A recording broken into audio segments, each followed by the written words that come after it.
Electrical and electronics measurement 2 আমরা এই presentation স্লাইডে চ্যাপ্টার 5 এর ম্যাথটা শিখব।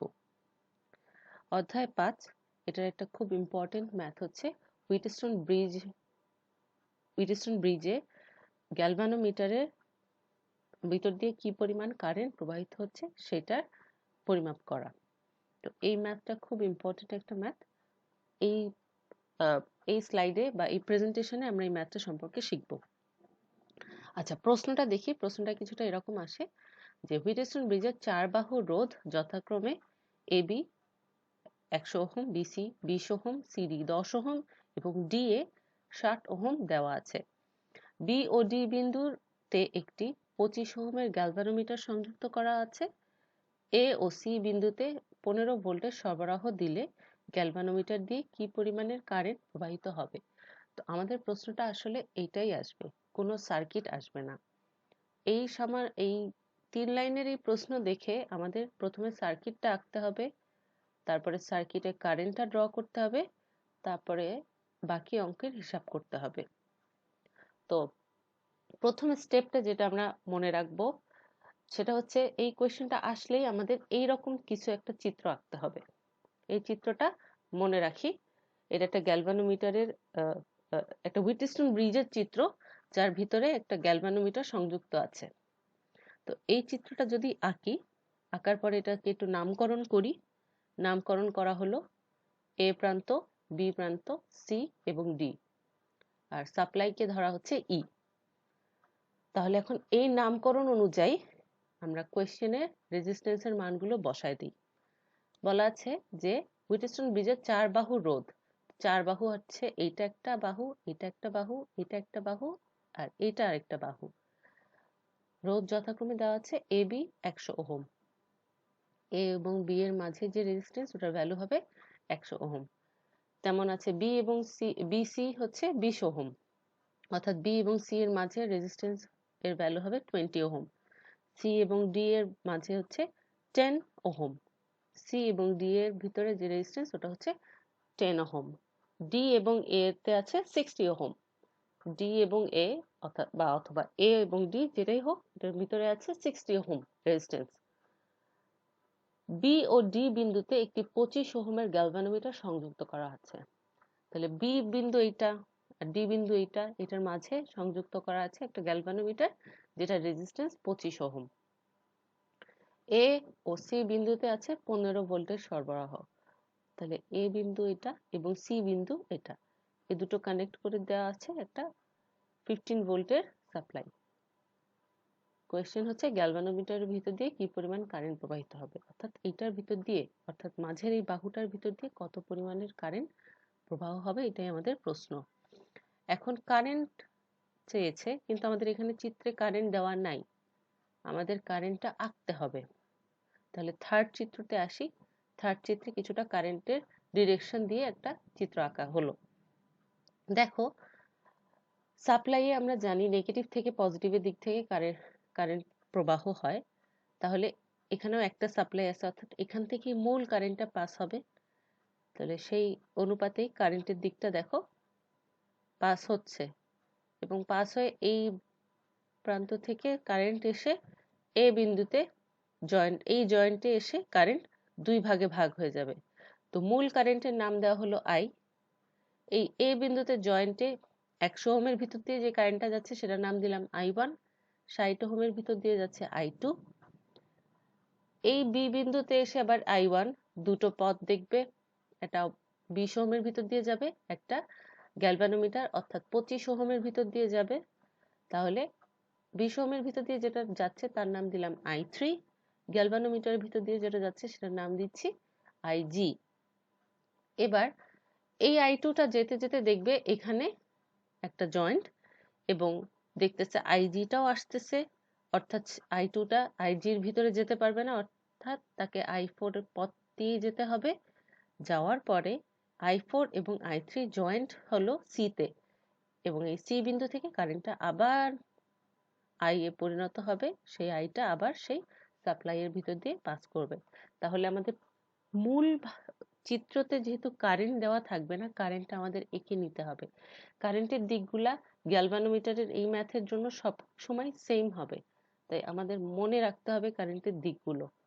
কারেন্টের দিক না মনে রাখলে আমরা লুপ ধরতে সমস্যা হবে, তাই এটাও কিছুটা মুখস্থের মতোই করে ফেলতে পারো, নিজেদের যেটা সুবিধা হয় সেটাই সেভাবে আগাতে পারো। আচ্ছা, এই কায়দার ম্যাথ করবার জন্য আমাদের কিছু রুলস মনে রাখতে হবে। প্রথমত, লুপ ধরবার নিয়ম কি? লুপ আসলে কি সেটা আগে জানি। লুপ হচ্ছে কোনো আবদ্ধ ঘরকে লুপ বলে। যদি এটা একটা সার্কিট হয়ে থাকে, এখানে কয়টা আবদ্ধ ঘর দেখা যাচ্ছে? অবশ্যই এই 4টা দেয়ালের ভিতরে এটা একটা আবদ্ধ ঘর, এটাকে লুপ 1 ধরা যায় বা একটা নাম দিলাম লুপ 1। সিমিলারলি একই রকম এটাও হবে একটা লুপ, লুপ 3। এছাড়াও পুরো বাইরের একটা অংশ জুড়ে হতে পারে লুপ 3। তাহলে আমাদের লুপ ধরা শিখতে হবে। আবদ্ধ ঘর হতে হবে এবং ছোট ছোট অংশেও ভাগ হতে পারে, বৃহৎ অংশেও ভাগ হতে পারে। আচ্ছা, আরেকটা জিনিস আমাদের মনে রাখতে হবে, আমাদের ভোল্টেজ সোর্সের ক্ষেত্রে আমরা জানি এটা একটা ভোল্টেজ সোর্স। ভোল্টেজ সোর্সের কারেন্ট সবসময় নেগেটিভ থেকে পজিটিভ দিক থেকে বের হয়। তাহলে আমরা যদি লুপ দেখো কারেন্টের দিকের সমান ধরি, কারেন্টের দিক দেখো নিচের থেকে উপরে যাচ্ছে, লুপও আবার নিচের থেকে উপরে আসছে, এই মতো অবস্থায় কারেন্টের দিক এবং লুপের দিক সেম। এই ক্ষেত্রে ভোল্টেজ সোর্সটার আগে পজিটিভ চিহ্ন বসবে। এইখানে দেখি কারেন্টের দিকটা যেদিকে দিয়ে যাচ্ছে অর্থাৎ নিচে থেকে উপরে, লুপটা আমি ঠিক উল্টা দিকে ধরলাম, উপর থেকে নিচে। এই মতো অবস্থায় কারেন্টের দিক এবং লুপের দিক উল্টো দিক, এই ক্ষেত্রে আমাদের ভোল্টেজটা নেগেটিভ হবে। এটা আমাদের মনে রাখতে হবে, এটা একটা ফর্মুলা। এখন রেজিস্ট্যান্সের ক্ষেত্রে কি হয়? রেজিস্ট্যান্সে কোনো পোলারিটি নাই, তাই এখানে প্লাস মাইনাস হিসাব করা যাচ্ছে না। তো আমরা ধরে নেই রেজিস্ট্যান্সে কারেন্টটা নিচের থেকে উপরে যাচ্ছে। এই মতো অবস্থা আমি লুপ যদি নিচের থেকে উপরে যায়, দেখো এখানে নিচের থেকে উপরে যাচ্ছে, আমার লুপও নিচের থেকে উপরে যাচ্ছে। এমতো অবস্থায় কারেন্টের দিক এবং লুপের দিক সেম, রেজিস্ট্যান্সটা হবে নেগেটিভ। আবার এখানে দেখি লুপটা যদি আমি উল্টো দিকে ধরি, কারেন্টের দিক যে দিক, লুপটা উল্টো দিক, সেই ক্ষেত্রে আমার রেজিস্ট্যান্সটা হবে পজিটিভ। তো এই দুটো টোকেন মনে রাখতে হবে, কারণ আমরা পরে লুপ ধরে যে ম্যাথগুলো করব সেই ক্ষেত্রে এই দুটো টোকেন খুব ইম্পর্টেন্ট। আচ্ছা, আমরা আবার সেই পুনরায় ম্যাথে চলে আসি। এই সেই চিত্রটা, যে চিত্রটা আমরা এঁকেছিলাম, এখন আমরা এখানে লুপ ধরেছি। লুপ ধরেছি, এই ভিতরের এই 3 ত্রিভুজটা এ বি ডি, এটা একটা লুপ, কারণ এটা একটা ছোট আবদ্ধ ঘর। তেমন ভাবেই বি ডি সি এটাও একটা লুপ, এটাও একটা ছোট আবদ্ধ ঘর। আর আমরা পুরো বাইরের একটা অংশকে লুপ আকারে ধরেছি, অর্থাৎ ই এ বি সি ই। এখানে 3টা লুপ আকারে আমরা ধরেছি, লুপ ধরে আমরা সলভ করেছি। আচ্ছা, তার আগে আমাকে স্টেপ 1টা ফলো করতে হবে। স্টেপ 1-এ বলেছে বি বিন্দুতে কেসিএল করেছি। বি বিন্দু এইটা, আর কেসিএলটা কি ছিল? কেসিএল হচ্ছে কোনো একটা বিন্দুতে ইনকামিং কারেন্ট সমান আউটগোয়িং কারেন্ট। বি বিন্দু দেখো কোন কারেন্টটা আসতেছে, তীর চিহ্নটা I1 এর তীর চিহ্নটা বি বিন্দুর দিকে যাচ্ছে, আর বি বিন্দু থেকে বের হয়ে যাচ্ছে, মানে আউটগোয়িং কোনটা? আইজি এবং I3। তাহলে বি বিন্দুতে যদি আমি কেসিএল করি তাহলে দাঁড়াচ্ছে I1 সমান আইজি প্লাস I3। I1 সমান আইজি প্লাস I3। I3 কে বাম পাশে রাখলাম, I1 আর আইজি দিয়ে একটা ইকুয়েশন দাঁড় করালাম, এটাকে সমীকরণ 1 আকারে নাম দিলাম। একই রকম ভাবে ডি বিন্দুতেও আমাকে কেসিএল করতে হলো। ডি বিন্দুতে কেসিএল করলে কি হবে? ইনকামিং কারেন্ট কোনগুলো? I2 আসতেছে, আইজিও আসতেছে, আর বের হয়ে যাচ্ছে কোনটা? I4। তাহলে I4 সমান I2 প্লাস আইজি, অর্থাৎ এটা হচ্ছে আমাদের ডি বিন্দুতে কেসিএল করলে আসে। স্টেপ 2। স্টেপ 2-তে আমরা লুপ নিয়ে কাজ করব। প্রথমে আমরা এ বি ডি এ, অর্থাৎ এই লুপটা নিয়ে কাজ করছি। এই লুপের ভিতরে দেখো তিনটাই রেজিস্ট্যান্স, একটা 100 ওহম, একটা 25 ওহম, একটা 60 ওহম। তাহলে আমরা লুপ যে দিক থেকে ধরছি, কারেন্টের দিক তিনোটারই দেওয়া আছে, কারেন্টের দিক সেম যদি হয়ে যায়, এই যে দেখো লুপের দিক এবং কারেন্টের দিক সেম, অর্থাৎ রেজিস্ট্যান্সের আগে বসবে মাইনাস, তাহলে সেই ক্ষেত্রেই প্রথমে আসে এ বি এর রেজিস্ট্যান্স 100 ওহম, তাহলে মাইনাস 100 I1, তারপরে মাইনাস 100 I1 হলো, তারপর হবে 25 ওহম বা গ্যালভানোমিটারের ভিতর দিয়ে কারেন্ট যাচ্ছে উপর থেকে নিচে, আমার লুপও দেখো উপর থেকে নিচে, অর্থাৎ সেম দিকে, তাহলে দেখো সেম দিকে কারেন্ট এবং লুপ হলে রেজিস্ট্যান্স হবে মাইনাস। ঠিক আমি 25-এর আগে মাইনাস দিলাম, রেজিস্ট্যান্স এবং কারেন্টের গুণফল লিখলাম। তারপরে দেখো 60 ওহম, 60 ওহমের ভিতর দিয়ে লুপ যাচ্ছে যেই দিকে, কারেন্ট কিন্তু যাচ্ছে উল্টো দিকে, তো এই ক্ষেত্রে হবে প্লাস, কারেন্ট যেদিকে যাচ্ছে লুপ যাচ্ছে উল্টো দিকে, অর্থাৎ হবে রেজিস্ট্যান্স প্লাস, প্লাস 60I2 সমান 0। আচ্ছা, আমরা এই ইকুয়েশনটা যেটা লিখলাম সেটা আসলে লিখলাম কেভিএল এর ইকুয়েশন। কেভিএল বলে হচ্ছে কোনো একটা আবদ্ধ লুপে ভোল্টেজ ড্রপ গুলো হচ্ছে সাপ্লাই ভোল্টেজের সমান।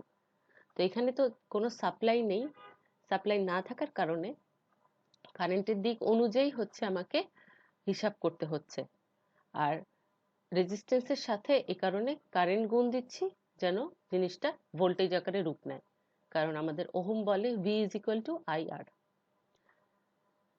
যাই হোক, এই ইকুয়েশনটা যদি একটু সুন্দর করে লিখি তাহলে হচ্ছে 100I1 minus 60I2 plus 25IG, এখান থেকে মাইনাস কমন নিয়ে দেখো এই ইকুয়েশনটা দাঁড় করালাম। আচ্ছা, তারপরে নিলাম DBCD লুপ, DBCD এই লুপটা, এই লুপে তাহলে প্রথমে আসে ডিবি তে আছে 25 ওহম, 25 ওহম হচ্ছে গ্যালভানোমিটারের রেজিস্ট্যান্স, এর ভিতর দিয়ে কারেন্ট যাচ্ছে উপর থেকে নিচে, আমার লুপ হচ্ছে নিচ থেকে উপরে, তাহলে অবশ্যই এটা হয়ে যাবে পজিটিভ। আচ্ছা, এখানে শুরু করেছি আগে 20 থেকে, তাহলে ঠিক আছে, আগে বিসি এর ভিতর দিয়ে কারেন্ট যেদিকে যাচ্ছে সেটা হিসাব করি।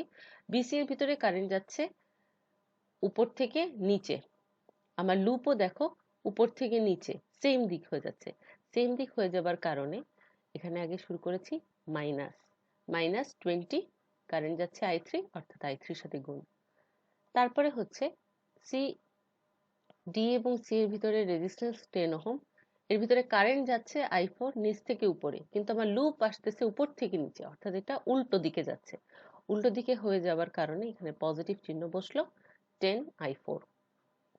আর 25 কেন পজিটিভ হচ্ছে, কারণ এখানেও লুপ যাচ্ছে নিচ থেকে উপরে, আমার কারেন্ট আসতেছে উপর থেকে নিচে, সেই কারণে পজিটিভ 25IG। এর পরের ধাপে দেখো I3 এর যে মানটা, I3 এর মানটা এখানে বানিয়ে এসেছি I1 মাইনাস IG, এই মানটা বসায় দিলাম, এবং I4 এর জন্য এখানে বানিয়ে এসেছি IG প্লাস I2, সেটা এখানে বসায় দিলাম। বসায় দিয়ে যদি একটু হিসাব করি, কিছুটা ইকুয়েশনটা কিছুটা এমন আসে, minus 20I1 plus 10I2 plus 55IG, এটা ইকুয়েশন 4 আকারে লিখে রাখলাম। এখন আমরা নিচ্ছি হচ্ছে সম্পূর্ণ বাইরের লুপটা, ই এ বি সি ই, তাহলে ই এ বি সি ই যখন নিব তখন অবশ্যই ভিতরের কোনো কিছুই আসবে না, এক্সটার্নাল 100 ওহম আসবে, 20 ওহমের কাজ হবে, আর 15 ভোল্টের কাজ হবে। তাহলে প্রথমে আসি 15 ভোল্ট থেকে, দেখো লুপটা আমি নিচ্ছি ঘুরে উপর থেকে নিচে এইভাবে যাবে, আর কারেন্টের দিকও দেখো এই দিকে সেম দিক, কারেন্টের দিক এবং লুপের দিক এখানে সেম। ভোল্টেজের ক্ষেত্রে দেখো কারেন্টের দিকেও যা, লুপের দিকেও তাই, অর্থাৎ সাপ্লাইটা পজিটিভ হবে, তাই দেখো পজিটিভ 15 লিখলাম। এখন এই 15 এর সাথে আমরা কখনোই কারেন্ট গুণ দিব না, কারণ এটা তো নিজেই আছে ভোল্টেজ ফর্মে, এটার সাথে কারেন্ট গুণ দেওয়ার কোনো মানে হয় না। তারপরে আসে হচ্ছে 100 ওহম, 100 ওহমের কারেন্টের দিকটা যেদিকে, আমার লুপের দিকও সেম, এ কারণে কারেন্টের দিক এবং লুপের দিক সেম, অর্থাৎ মাইনাস রেজিস্ট্যান্স হবে, তাহলে মাইনাস 100I1। তারপরে আবার 20 এর দিকেও যা, লুপের দিকও তাই, এ কারণে হবে মাইনাস 20I3। এখন i3 এর মান এখানে বানিয়ে এসেছিলাম, সেই বানানো মানটা এখানে দিলাম, দেওয়ার পরে কিছুটা এরকম একটা ইকুয়েশন দাঁড়ায়, minus 120i1 plus 20ig equal minus 15। 15টাকে ওপাশের সাইড চেঞ্জ করে নিলেই মাইনাস 15 এসে যায়। এখন দেখো এর আগের স্লাইডে তিনটা ইকুয়েশন যে তিনটা পেলাম, সেই তিনটা ইকুয়েশনটাকে পরপর সাজাইছি। এই তিনটা ইকুয়েশনের ভিতরে দেখো প্রথম ইকুয়েশনে i1 i2 ig আছে, তারপরে i1 i2 ig আছে, ইকুয়েশন 5 এ আছে i1 এবং ig। এইখান থেকে আমাদের সমীকরণটাকে একটু ভাগ করে ইলাবোরেট করে লিখলে ig এর মানটা আমাদের বের করতে সুবিধা হবে। আচ্ছা, সমীকরণ 4, এখান থেকে i2 এর মানটা বের করব। তাহলে সমীকরণ 4টাকে আমি যদি এইভাবে লিখি, লিখে i2টাকে বাম পক্ষে রাখলাম, ডান পক্ষে সবকিছু i1 এবং ig রাখলাম, তারপরে এই 10 সেটা ভাগ করে দিলাম, ভাগ করে দিলে 20-এর নিচেও 10 হবে, 55-এর নিচেও 10 হবে, তাহলে এরকম করে কিছুটা একটা আসলো, তাহলে 2i1 minus 5.5 ig আসে। এই i2 এর মানটা আমি যদি সমীকরণ 3-এ বসাই, তাহলে সমীকরণ 3-এ বসালাম, দেখো সমীকরণ 3টা আগে লিখলাম যে 100i1 minus 60i2 plus 25ig, এই i2 এর জায়গায় এই i2 এর মান বসালাম 2i1 minus 5.5ig। সেটাকে যদি আমি একটু হিসাব করি, করে শুধুমাত্র 20i1 এবং 355ig এর মান নিয়ে আসে, অর্থাৎ i1 এবং ig এর মানটা আসলো। এখন দেখো এই ইকুয়েশনটা, ইকুয়েশন 5 এবং ইকুয়েশন 7, i1 এবং ig দুটোটাতেই i1 ig আছে, এখানেও i1 ig আছে। আমরা যদি কোনো একভাবে i1টাকে কেটে দিতে পারি, তাহলে ig এর মানটা পেয়ে যাচ্ছি। সেই i1টাকে কাটার জন্য i1 এর সহগ দুটোকে সেম হতে হবে। এখানে আছে 20, এখানে আছে 120, অর্থাৎ এটা সেম না। তাহলে 20কে কত দিয়ে গুণ করলে 120 হতে পারে? 6 দিয়ে গুণ করলে, 6 দুগুণে 12, তাহলে 6 গুণন 20 করলে 12 120 হচ্ছে। তাই 6 দিয়ে আমরা দুই পক্ষকেই গুণ করছি। 7 নাম্বার ইকুয়েশনকে 6 দিয়ে গুণ করলে কিছুটা এমন আসে, 6 ইন্টু 7 নাম্বার ইকুয়েশনের বাম পক্ষ ইকুয়াল টু 6 ইন্টু 7 নম্বর ইকুয়েশনের ডান পক্ষ। এখানে ডান পক্ষে শূন্য আছে বলে 6 ইন্টু 0 হলো। তাহলে 6 এর সাথে 20 গুণ করলে হচ্ছে 120 হয়, 6 এর সাথে 355 গুণ করলে 2130 হয়। তাহলে এখন দেখি এই ইকুয়েশন 5 এবং ইকুয়েশন 8 এই দুটোকে যদি আমি মাইনাস করি, মাইনাস করলে এই 120 i1 দুটো পক্ষেই i1টা কেটে যাচ্ছে। তাই দেখো আমরা ইকুয়েশন 8 আগে লিখলাম মাইনাস 120 i1 প্লাস 2130 ig, আর এখানে ইকুয়েশন 5টা লিখলাম মাইনাস 120 i1 প্লাস 20 ig।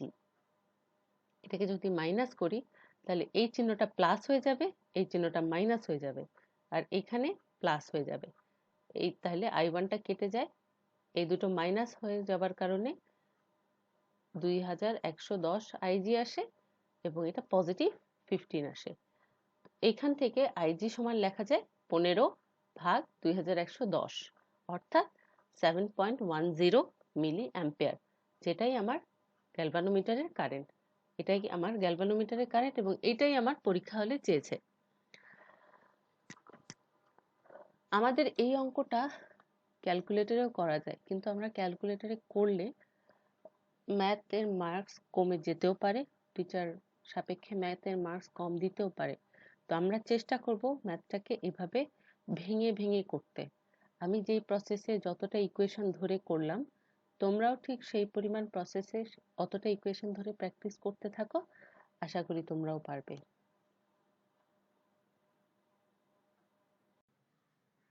আমরা দুটো সমীকরণ সমাধান করার নিয়ম হয়তো অনেকেরই মনে নেই, তো আমরা এই স্লাইডে অপনয়ন পদ্ধতির সাহায্যে দুটো সমীকরণ কি করে সমাধান করতে হয় সেটা বোঝানো হয়েছে, আশা করি সবার মনে পড়ে যাবে। আচ্ছা, প্রথম এক্সাম্পলে দুটো সমীকরণ দেওয়া আছে। প্রথম সমীকরণটা হচ্ছে 5a + 4b = 9, দ্বিতীয় সমীকরণ হচ্ছে 3a + 7b = 0। এই দুটো সমীকরণেই দেখা যাচ্ছে দুটো আননোন আছে, একটা a এবং একটা b। আমরা যদি একটা পার্টকে বাদ দিতে পারি তাহলে ইজিলি আরেকটা পার্টের মান পেয়ে যেতে পারি। তো এই এক্সাম্পলে আমরা a কে বাদ দিব। প্রথমে a কে বাদ দিয়ে b এর মানটা পাওয়ার চেষ্টা করব। তো a কে বাদ দিতে গেলে অপনয়ন পদ্ধতিতে একটা জিনিস মাথায় রাখতে হবে যে এর সহগ দুটোকে সেম না হলে তো বাদ দেওয়া সম্ভব না। বিয়োগ করতে গেলে দুটো সহগকে সেম হতে হবে। প্রথম সমীকরণে আছে 5, দ্বিতীয় সমীকরণে আছে 3। দুটো সমীকরণেই এর মান সেম না। এই মতো অবস্থায় দুটো সহগকে সেম করতে হবে। করার জন্য সমীকরণ 1 এর সাথে সমীকরণ 2 এ যে 3a টা আছে এই 3 টা গুণ দিতে হবে। অর্থাৎ সমীকরণ 1 এর সাথে উল্টো সমীকরণের সহগটা গুণ দিতে হবে। আর সমীকরণ 2 এর সাথে তাহলে উল্টো সমীকরণের সহগ অর্থাৎ 5 গুণ দিতে হবে। তাহলে দেখি সমীকরণ 1 এর সাথে যদি 3 গুণ দেই তাহলে 3 লিখলাম, 3 গুণন সমীকরণ 1 এর বাম পক্ষ সমান 3 গুণন সমীকরণ 1 এর ডান পক্ষ। আমাদের দুটো পক্ষেই 3 দিয়ে গুণ দিতে হবে। তাহলে 3 গুণন 5 করলে 15 হয়, 3 গুণন 4 করলে 12 হয়। তাহলে 15a + 12b = 3 নং 27। একটা নতুন সমীকরণ পেলাম। এখন আরেকটা ইকুয়েশন আমাকে এখন সমীকরণ 2 কে 5 দিয়ে গুণ করলে দেখা যাচ্ছে 5 গুণন সমীকরণ 2 এর বাম পক্ষ 3a + 7b = 5 গুণন সমীকরণ 2 এর ডান পক্ষ। তাহলে 5 গুণন 3 করলে 15, 5 গুণন 7 হচ্ছে 28। তাহলে 15a + 28b, আর 5 গুণন 0 করলে অবশ্যই 0 হচ্ছে। তাহলে দেখো এবার 3 এবং এই 4 ইকুয়েশনে সমীকরণ a সহগটা দুটোরই সেম, 15a 15a। এই মতো অবস্থায় এই দুটোকে বিয়োগ করা যায়।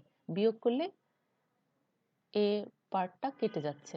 তাহলে দেখো আমরা দুটো সমীকরণই লিখলাম, লিখে বিয়োগ করলে 15a দুই পাশেই কেটে যাচ্ছে, আর 12b থেকে এখানে মাইনাস চিহ্ন চলে আসবে। তাহলে 12 - 28 অর্থাৎ -16b, 27 - 0 অর্থাৎ 27ই বসে। তাহলে এখানে b এর মানটা পাওয়া যাচ্ছে -27/16 = -1.68। এই b এর মানটা এখন আমরা চাইলে সমীকরণ 4 এ বসাতে পারি, সমীকরণ 3 এ বসাতে পারি, বা সমীকরণ 1 বা 2 এও বসাতে পারি। বসায় এর মানটা বের করে ফেলতে পারি। এবার একটা এক্সাম্পল দেখছি। এটা এক্সাম্পলে দেখো দুটো সমীকরণই দেওয়া আছে। প্রথমটা দেওয়া আছে 10a + 4b = 9, পরেরটা দেওয়া আছে -5a + 7b = 7। এই দুটো সমীকরণে দেখা যাচ্ছে এখানেও যদি আমি a কে বাদ দিতে চাই তাহলে প্রথমে দেখা যাচ্ছে 10a আর নিচেরটাতে দেখা যাচ্ছে -5a। তাহলে দুটো সমীকরণের সহগকে আমাকে সেম করতে হলে আমরা চিন্তা করি 5 এর সাথে কত গুণ দিলে 10 বানানো যাচ্ছে। আমরা এটাও করতে পারি যে 5 এর সহগটা দিয়ে সমীকরণ 1 কে পুরোটা গুণ করতে পারি, আবার সমীকরণ 1 এ যে 10 আছে সহগ আকারে এই 10 দিয়ে সমীকরণ 2 এর সম্পূর্ণটাকে গুণ করতে পারি। এটা প্রথমটার মতো করেও দ্বিতীয়টা করা যায়। কিন্তু আরেকটু সহজ উপায় যদি আমরা দেখি, 5 এর সাথে যদি আমি 2 গুণ দেই 10 হয়ে যাচ্ছে, তাহলেই তো a সহগটা সেম হয়ে যাচ্ছে। তাহলে দেখো ঠিক সেই কাজটাই করলাম। সমীকরণ 2 কে 2 দ্বারা গুণ করে 2 এবং সমীকরণ 2 এর বাম পক্ষ = 2 গুণন সমীকরণ 2 এর ডান পক্ষ। তাহলে 5 গুণন 2 10 আর 7 দুগুণে 14। তাহলে সমীকরণ 3 এটা দাঁড়ায় -10a + 14b = 14। এখন দেখো সমীকরণ 1 এর সাথে সমীকরণ 3 এর a দুটোরই এর সহগই সেম। তাহলে এখানে আছে পজিটিভ 10a, এটা হচ্ছে নেগেটিভ 10a। এখানে কি আর মাইনাস করার দরকার আছে? এখানে তো প্লাস করলেই এটা কেটে যাচ্ছে। তাই আমরা দেখো সমীকরণ 1 এর সাথে সমীকরণ 3 প্লাস করলাম, করে দুটো সমীকরণ লিখলাম। প্লাস করলে এই দুটো কেটে যায়, b এর সহগে 14 এবং 4 যোগ হয়ে 18b হচ্ছে। আবার এখানে ডান পক্ষে 14 এবং 9 যোগ করে 23 হচ্ছে, আর b এর মান আমরা কিছুটা 1.27 পাচ্ছি। এই b এর মানটা আমি যদি সমীকরণ 1 বা 2 অথবা 3 এই বসাই তাহলে a এর মানটা পেয়ে যাচ্ছি। এভাবে করেই অপনয়ন পদ্ধতিতে আমরা সমীকরণ সমাধান করতে পারি। এর আগের ম্যাথটা অর্থাৎ আমাদের এই যে হুইটস্টোন ব্রিজের ম্যাথে আমি কিন্তু এই পদ্ধতিটা অবলম্বন করেছি। দুটো সমীকরণকেই গুণ দেইনি, যেকোনো একটা সমীকরণকে ওইটার অনুপাতে গুণ দিয়েছি। তোমরা এখন ওই ম্যাথের সমাধানটা দেখলে বুঝতে পারবে।